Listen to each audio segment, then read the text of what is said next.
পিঙ্কি আক্তার আপনি লিখেছেন, মৃত্যুর পর দুনিয়ার মানুষের কথা কি মনে পড়ে? দেখুন, মৃত্যু পরবর্তী জগৎটিকে বলা হয় আলামুল গায়েব বা অদৃশ্যের জগৎ।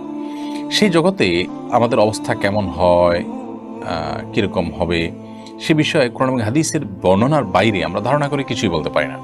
কোরআন হাদিসে কোথাও মানুষের মৃত্যুর পর নিজের দুনিয়ার কথা মনে পড়া বলতে বিভিন্ন আপনার স্মৃতি মনে পড়া, এরকম কোনো কথা, এরকম কোনো বিষয় হয় মৃত ব্যক্তির, সেরকম কথা কোরআন হাদিস থেকে জানা যায় না। বরং কোরআন হাদিসের যে বিবরণ এ সম্পর্কে পাওয়া যায়, সেগুলো দেখলে বোঝা যায় যে একজন মৃত মানুষ, তার যে অবস্থা শুরু হয়, হাদিসে আসছে মান মাতা ফাকাদ কামাত কিয়ামাতুহু, যে ব্যক্তি মারা গেলেন তার কিয়ামত শুরু হয়ে যায়।